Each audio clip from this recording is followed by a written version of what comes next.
l'un des plus puissants groupes miniers et énergétiques au monde, affiche sa volonté d'accompagner la République démocratique du Congo dans le secteur énergétique.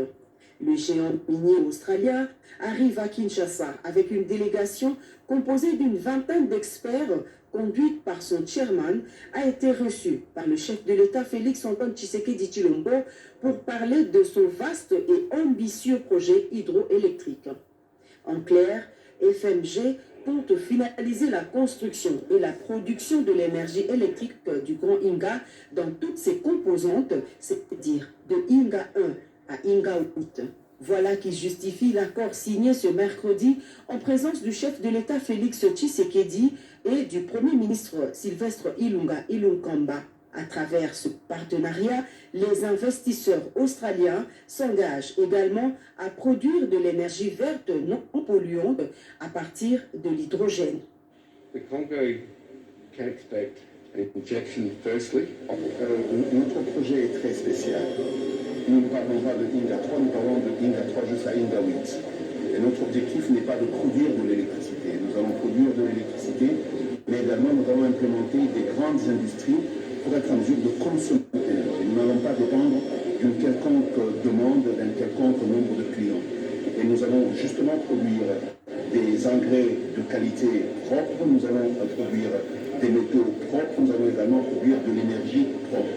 Des études de faisabilité étant déjà disponibles, il sera simplement question de les optimiser afin d'exécuter le projet en un temps record et à moindre coût. Motif de satisfaction pour le conseiller spécial du chef de l'État aux infrastructures, Alexis Kayembe de Bambombe, parle d'un rêve qui se matérialise avec la signature de cet accord. Vous savez que ça fait quand même plus de 60 ans qu'on parle de Inga. Et il y a eu pas mal d'investisseurs, pas mal de développeurs qui ont quand même manifesté l'intérêt pour investir. Mais il y a toujours des conditions. Il faut qu'il y ait les marchés, il faut qu'il y ait des collatérales, il faut qu'il y ait des garanties souveraines. Mais aujourd'hui, ce qu'ils offrent, c'est un modèle économique beaucoup très fort. Et ce qui est important, c'est que nous avons signé aujourd'hui les MOU. Et ils nous ont promis que dans 3 semaines, ils commencent déjà, n'est-ce pas, les projets.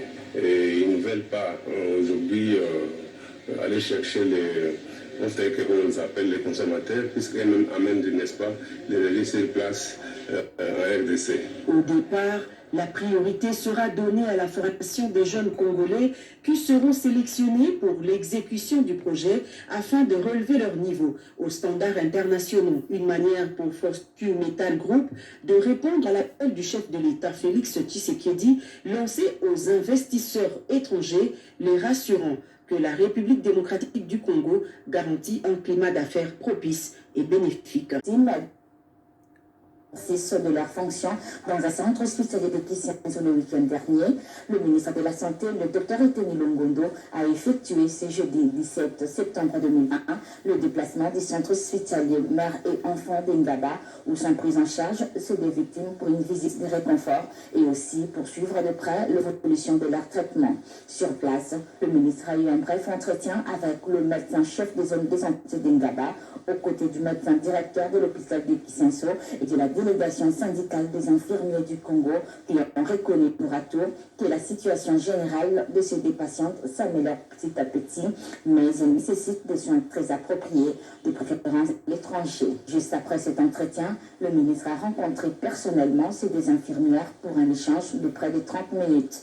Au sortir de leur chambre, le patron de la santé des Congolais a donné de la voix. C'est vraiment malheureux qu'on puisse assister à des scènes comme ça, surtout que les pauvres infirmières étaient en plein travail. La profession médicale, c'est une profession qui sauve des vies. Donc ce sont des gens à qui on doit le respect. Il faudrait que ces gens-là soient sanctionnés sévèrement.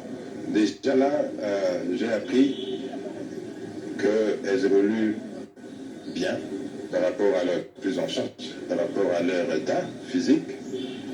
Et nous allons le transférer d'abord ici sur place, dans un hôpital très bien équipé, pour qu'on puisse avoir une évaluation qui va nous permettre de voir si on peut continuer à les soigner ici ou les envoyer à l'étranger.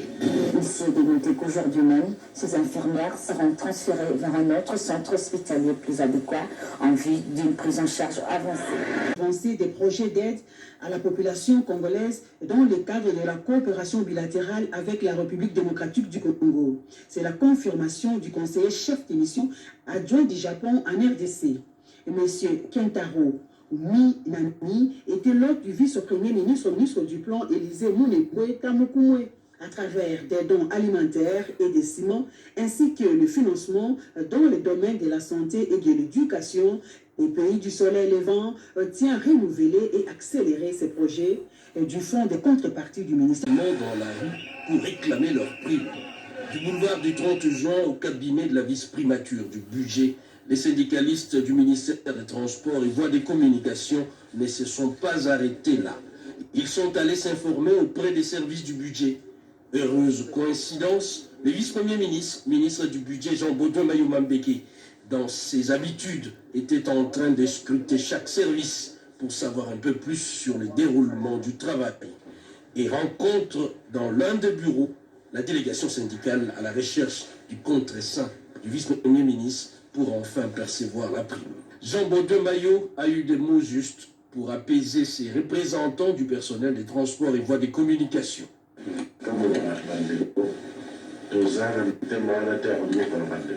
Je tiens à vous rassurer sur le fait qu'on y travaille et qu'en dépit des difficultés, nous allons résoudre votre problème. Je tiens également à vous remercier pour votre démarche, venir s'informer à la source.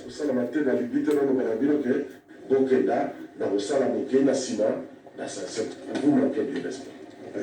Maintenant, il faut dire la vérité. L'heureux au travail, pas de temps à perdre, Jean-Baudouin Mayou a repris aussitôt sa ronde de bureau de son cabinet. Question de motiver le personnel. Resté dernièrement des inquiétudes au sujet de l'application de certaines mesures financières, dont la suppression des exonérations. Quelques débordements étaient à déplorer aussi la non prise en compte de certaines catégories de produits en importation qui ne devaient en principe être frappés de la mesure. Ajoutez à cela le niveau de responsabilité des commissionnaires dans les processus. Dans leur démarche, ils ont rencontré ce jeudi 17 septembre l'inspecteur général des finances, chef des services, Jules Alinguete-Kei. Plus d'une heure d'échange ont fini par donner satisfaction à l'association congolaise des commissionnaires agréés en douane. Oui, je dois vous avouer que notre démarche a pu aboutir à quelque chose. Nous sortons de cette réunion très satisfaits parce qu'au fait, nous avons obtenu les réponses à toutes les questions que nous avions exposées à l'inspecteur général des services et qui s'orientent vers l'amélioration, la bonne tenue des climats des affaires.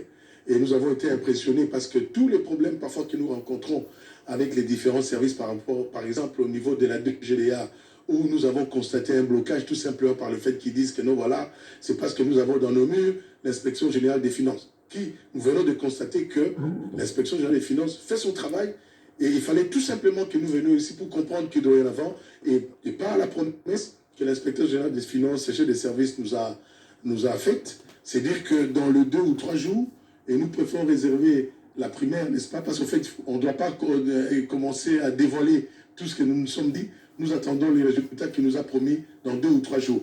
Et je dois répéter encore que nous sortons de cette réunion satisfaits. La République démocratique du Congo a besoin de statistiques fiables et de qualité, boussole par excellence, d'orientation des bonnes politiques dans les secteurs vitaux. Faisant sien ce paradigme mondial, l'Institut national de la statistique, INES, vient de sensibiliser les services sectoriels. C'est pour la production de l'annuaire statistique de la RDC année 2020, avec l'appui de la Banque africaine de développement, la Banque mondiale et le PNUD, selon que la statistique fait partie des moyens utilisés par toute organisation ou tout individu, en particulier les pouvoirs publics et autres chefs d'entreprise, voire les chercheurs et acteurs de terrain, s'il faut mesurer l'évolution des activités afin d'en assurer une bonne exécution, a renseigné Roger Chulungurunika, directeur général de l'INES. La production de l'annuaire statistique, ce n'est pas un exercice qui commence aujourd'hui. Il date de plusieurs années. cette activité a connu une réussite de plusieurs années. C'est alors pour accompagner la volonté du gouvernement et réduire avec les bonnes habitudes et doter les pays de l'annuaire statistique actualisée, fiable et crédible que est l'Institut national de la statistique pour reprendre les activités de production de l'annuaire statistique. Au cours des échanges, les trois panélistes ont démontré à chaque étape l'importance des statistiques pour gérer les services de base, dont la santé, l'alimentation, l'éducation et le logement, avant d'évoquer la nécessité d'un annuaire statistique national, source de références fiables pour la diffusion de l'information statistique du pays, y compris les enjeux pour le développement du système statistique national. Des recommandations, il faudra retenir, entre autres, la ratification par la RDC de la Charte africaine de la statistique et la mise en place d'un mécanisme de financement d'au moins 0,15% du budget national aux activités statistiques. Les relations entre la République démocratique du Congo et la République sœur du Congo-Brazzaville vont bon train. Dans les domaines des nouvelles technologies, de l'information et de la communication, ces deux pays frères conjuguent des efforts énormes pour faire profiter à leur population des avancées significatives observées dans les secteurs. C'est mercredi 16 septembre 2020, dans son cabinet de travail, le ministre des Postes, des Télécommunications et Nouvelles Technologies de l'Information et de la Communication, Augustin Kibasa Maiba, a échangé avec le président de l'APCE, Agence de régulation des postes et communications électroniques, Louis-Marc Sakala du Congo-Brazza, qu'accompagnait le président de l'autorité de régulation des postes et télécommunications de la RDC, RPTC en sigle, Christian Katende. D'une même voix, ces trois personnalités ont reconnu qu'agir ensemble a plus d'impact qu'en étant seuls. Ainsi, ils ont opté à partager leurs expériences dans ce domaine qui est le leur. C'est l'ensemble des échanges que nous pouvons avoir bilatéralement afin de faire profiter à nos deux pays une évolution dans le domaine technologique, un partage de connaissances, des systèmes et des différentes réalités à mettre en place. Cette collaboration fructueuse qui va rassembler plusieurs cerveaux pour trouver de meilleures solutions en termes de fréquence, de technologie et de rapidité dans la transmission va permettre à chacun des pays d'être encore plus fort.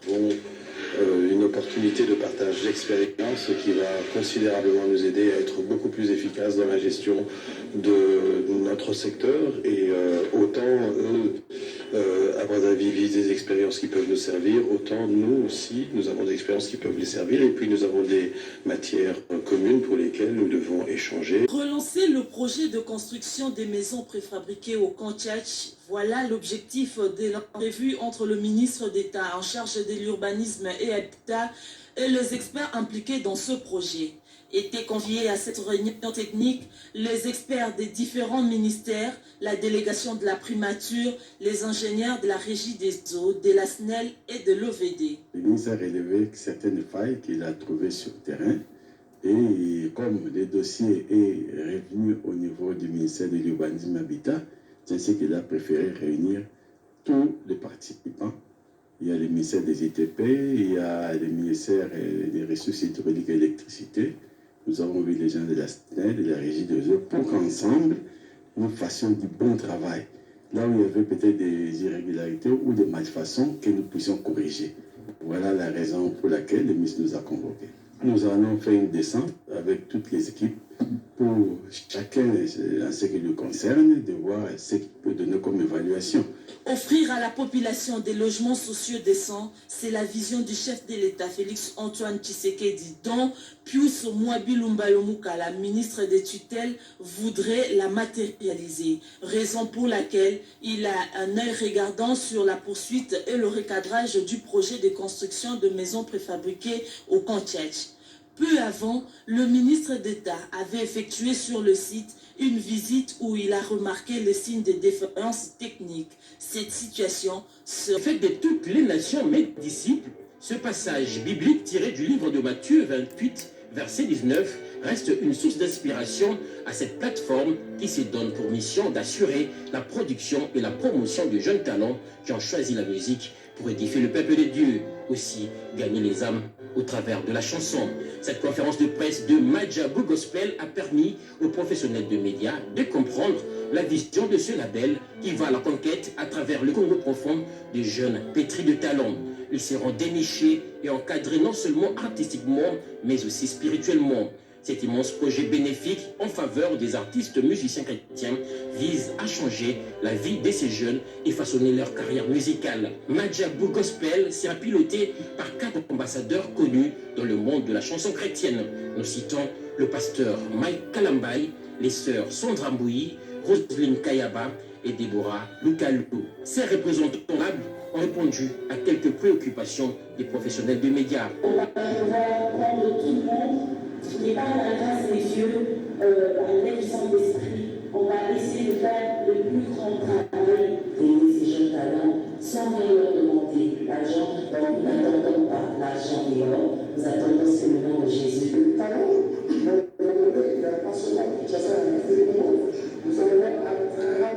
Il y a lieu de vous signaler qu'un dîner de gala sera offert ce samedi 19 septembre aux artistes musiciens chrétiens et aux personnes qui veulent accompagner la matérialisation de la vision de Madjabou Gospel et le lancement